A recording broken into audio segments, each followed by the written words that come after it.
body bags where horror lies. Who is this irresistible creature who has an insatiable love for the dead?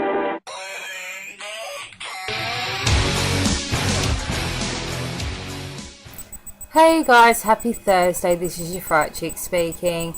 Now, from the title you will know that I'm doing 2016's Don't Breathe. Holy shit, not only did I get on the bandwagon, but I'm also reviewing it straight away. Well, I saw it like a month ago. Okay, but before that I have to put a little message in at the beginning.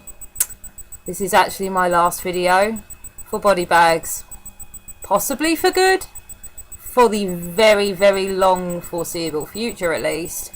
Because for no serious reason, I just have completely lost passion for doing videos, that kind of stuff. Anyone on my personal channel that's seen my personal channel knows for a fact that I put up a DVD haul like every 4 fucking months. So this is no surprise. But yeah, I am actually sad to be leaving, but I know for a fact that it is the right thing. And hopefully I'll get my passion back one day. So Abby's going to be taking my slot, and don't worry dude, you're going to be fine. And I just need to say a serious thank you to Derek, because holy shit dude, you stepped up and you kept this channel going, and it's been nearly 3 years, and you know, the old crew was great and the new crew is great, and whoever comes into it in the future I'm sure is going to be great. You've got this thing, but it is time for me to go. Right, check out. No, fuck that, I'm going to do a review first. Okay, so we're doing Don't Breathe. Now, if you've seen this, you will know that it was a kick-ass film with a massive amount of kick-assery in it. If only that went on a box. But if you haven't seen it, this will be a semi-spoiler-free review, in the sense of there are some twists in this film that I refuse to give away, but I will give a couple of fairly obvious ones away, just as they are kind of integral to me doing a full proper review. So we have very few characters in this, but the whole plot and the whole location is a house. We have a blind guy and we have a bunch of robbers. We have 3 people. They are, I don't know, I'm assuming they're in their sort of early 20s, but teens or something like that. And we have Rocky, who is our female lead, and then we have Money, who is like her boyfriend, who's a dipshit, and we have Alex, who is the kind of guy that is on the bad side, but he's still a good kid at heart, and he fancies Rocky like anything. And they decide that there is a guy that they've been staking out. He is a blind man, but they don't realise he's a blind man until they get there. And he was given a 300 grand settlement when a woman, I think she was a drunk driver, but she killed his daughter.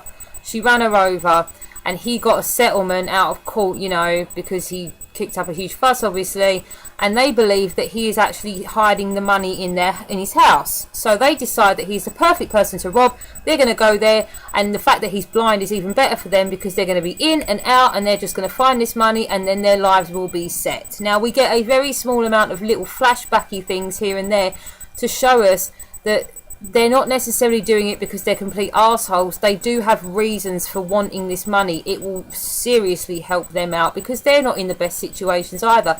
And I really like that, because as the film went on, you kind of root for both sides. You're pissed off for him because it's his house, it's his money, and these fucking arseholes have come in to rob him. But then you're like, no, I want them to get the money because I want you to have a better life. So I really like that, because that's very rare. That doesn't happen very often. But the movie begins with them doing a small stakeout, and then very quickly they do actually infiltrate the house to rob it. Now, this is one of the small spoilers, I will say, but I didn't even realise there was a third person in this movie. The guy, Money, I always think of Storage Hunters or Story with Money. He dies literally 5 minutes after they get there. I didn't even realise there were 3 people robbing the place in this, because the trailer pretty much only shows 2. And that is what happens for the rest of the film. We have 2 people. Money is shot pretty quickly, and that's what sets up the horror element of this film.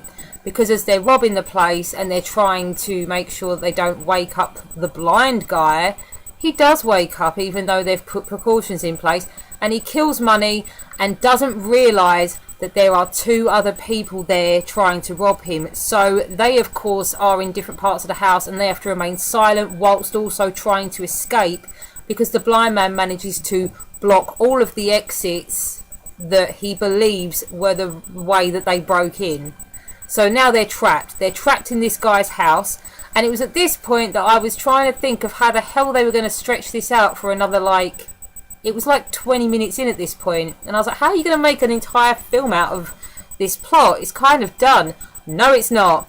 This film is fantastic. It was so suspenseful the whole way through, watching them trying to evade being found by him, because obviously he can hear extremely well, but also still trying to find the money, and then eventually trying to escape with said money, you know, whilst exploring this house. Now, there is a huge spoiler that I could tell you, but I won't. But as we get to about the halfway point of them running, well, I say running, got like skulking around the house, you know, coming across all these moments where he does eventually figure out that there are more people and tries to kill them. They try to kill him. It's super intense, really intense. Not necessarily jump scares and all that. There are a few, but it's really, really intense. And my friend who I saw it with, actually, I looked over at him a few times and I just saw him like this, like 5 times, and I was like, man up.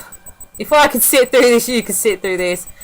But we get to sort of the halfway, 2/3 point, and there is a huge twist. There is a huge plot point in this that suddenly comes out of nowhere, is kind of disturbing, kind of gross, and makes you go, holy shit. I thought that we were here. Now this film's just jumped up to here, and it just gets even more dramatic, and oh my god, they have to get out, because this blind guy has a huge secret that you probably didn't see coming. I did not see this shit coming. But yes, that is our movie. We got a couple of kids in a house trying to rob a guy. He's trying to take him out. They're trying to take him out. They're both wrong and they're both right at the same time. But this guy is freaking hardcore because he just does not quit. I will say this, they do manage to escape the house, but that is not the end of the film. They actually manage to escape the house a couple of times, but I like the fact that escape doesn't necessarily mean the end of the movie, or it doesn't mean freedom. They escape and they have to either go back willingly to retrieve something or someone, or he manages to kind of get them back. All 3 of them should have died probably about 5 times in this film, because they do manage to kick the shit out of each other quite a few times. That's what makes it so intense, because you're thinking, is this the one? Are they going to stay down? Have they managed to actually escape for realsies this time? Realsies. I'm keeping that in. But yes, I enjoyed this. I liked the ending too. It wasn't too hokey, and it wasn't like anticlimactic or anything. I really did enjoy this, and for such a simple idea as a home invasion film, I guess, we've seen a lot of different types of home invasion, but this does feel like something really original. I don't think it completely is, but it's definitely done in a way that makes it feel like it's original, and I really enjoyed that, and it totally deserves all the box office money that it got, and I think everyone should go see it, and everyone should buy it on DVD when it comes out. But yeah, I'm going to end this review here because I'm freaking cold and I have nothing else to say about the film. But yeah, maybe I'll see you all again one day. It will not be next week or the week after or the week after that. I am definitely done for a long time. But perhaps I will see you again one day and possibly put something up on my own freaking channel. Ugh. But yeah. For realsies now. If I had a mic, I'd... You know what? Fuck it. Right, check out. See ya.